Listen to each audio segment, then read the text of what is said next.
Good morning, folks. Major video came out last night and we'll add some sprinkles this morning. We've got some peripheral news as well, but let's begin over at spaceweathernews.com and see the incoming active region behind the limb is still active. The moon partially eclipses the satellite, and then the plasma filament incoming on the north steps into perfect view. That is a monster up there to complement the smaller ones out ahead of it. The largest plasma filament center disk is beginning to depart and has stayed calm all the way so far. Solar wind took a minor intensification over the last day. It is a half impact from the southern coronal hole stream, driving up the KP slightly, and due to the departing southern coronal hole. It does appear that much of that stream indeed missed Earth to the south, and up next we have another northern opening turning in now. A quick note on electron counts in Earth orbit. We have hit the year's peak in electron flux, and for those who remember, last November we showed that we had been at the highest peak in the last year at that point. So we are at a multi-year peak in high-energy electrons right now. Strongest storm on Earth is a super typhoon in the West Pacific. This one is heading north at Japan for direct impact and will be a monster when it arrives. Eyes open on the island.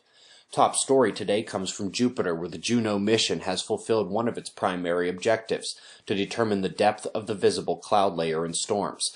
Some thought it might be superficial, but indeed we now know that the turbulent storm activity extends down hundreds or thousands of miles into the planet. They thought the weather was more driven by the planet itself, but it turns out the outer boundary layer is externally forced to a significant degree.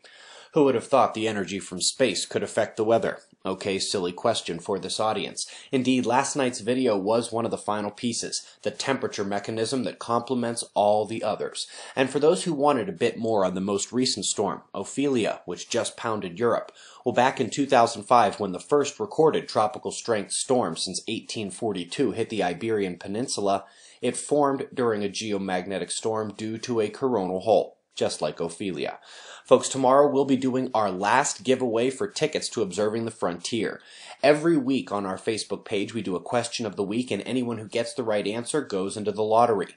Some people have as many as 6 right answers and 6 entries into the contest. Therefore, tomorrow will be the last one, and after that we'll draw for the tickets. Facebook.com/Observatory Project. Get involved and win a trip to the show. We've got the world's wind maps coming up, null school, and shots of our star to close. Please check out last night's video if you haven't seen it. We greatly appreciate your support. We'll do this all again tomorrow, right here, but right now it's 4:45 a.m. in the new Valley of the Sun. Eyes open, no fear. Be safe, everyone.